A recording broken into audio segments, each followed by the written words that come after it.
Amis taureaux et ascendant taureau, voici dans votre horoscope de ce mois d'avril. Évidemment, le bélier est aux commandes. Au départ, c'est le signe de Mars, donc le signe de l'activité, des prises de décision. Mais ce signe occupe votre secteur d'ombre, le dernier secteur avant votre signe.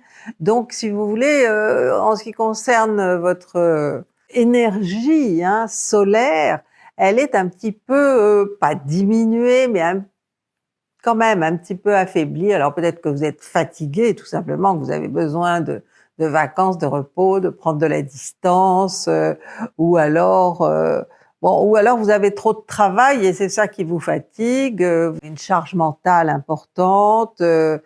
Bon, c'est tout à fait possible, mais bon, de toute façon, ça va durer, pour chacun, 2 ou 3 jours, pas tellement plus. Après le 19, bon anniversaire au premier décan. Le soleil étant, en dissonance avec Pluton, vous aurez certainement, comment dire? Un défi plutonien à relever. C'est-à-dire peut-être qu'il faudra vous imposer, imposer votre, volonté, votre détermination, votre force, pour conserver, votre statut. Parce que Pluton occupe votre secteur de carrière et qu'il peut y avoir un petit problème dans ce domaine. Du côté des activités, Mars occupe le troisième décan du Cancer. Donc, si vous voulez, c'est en bon aspect avec votre troisième décan. Il s'agit quand même d'énergie qui vous pousse à aller de l'avant, à aller vers les autres, à vous exprimer. Alors parfois un petit peu brusquement, vous êtes un peu brute de décoffrage avec un Mars en secteur 3 et en plus de ça en Cancer, c'est-à-dire que vous réagissez suivant vos humeurs et ce que vous dites manque parfois un petit peu de filtre. Mais en même temps, bon, vous avez la conscience tranquille parce que vous avez le sentiment que vous dites la vérité et pour vous, c'est important de dire la vérité, qu'elle soit blessante ou non. Après le 18, c'est là où les Athéniens s'atteignirent. Mars entre en Lion et s'oppose tout de suite à Pluton. Donc ça va être un petit peu compliqué pour les natifs du tout début du signe, parce que si vous voulez, quand Mars et Pluton s'opposent, il y a à la fois la volonté de faire, d'agir, et puis Pluton qui est donc en dissonance et qui met une espèce d'impasse. Vous ne pouvez pas agir comme vous le voulez. Alors la solution, ça va peut-être être de trouver un autre chemin pour faire ce que vous voulez faire.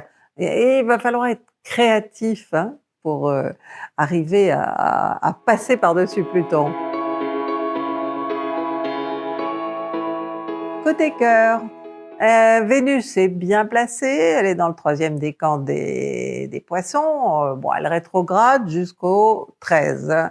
Après, elle sera directe, mais elle sera toujours dans le troisième décan des poissons. Elle est conjointe à Saturne et va vers un bon aspect avec Uranus. Donc, en langage clair, si vous voulez, cette conjonction Vénus-Saturne en bon aspect avec votre Soleil peut indiquer que vous êtes en train de construire une relation ou alors de consolider votre couple. Peut-être parce qu'il battait de l'aile à cause de la présence d'Uranus dans votre décan.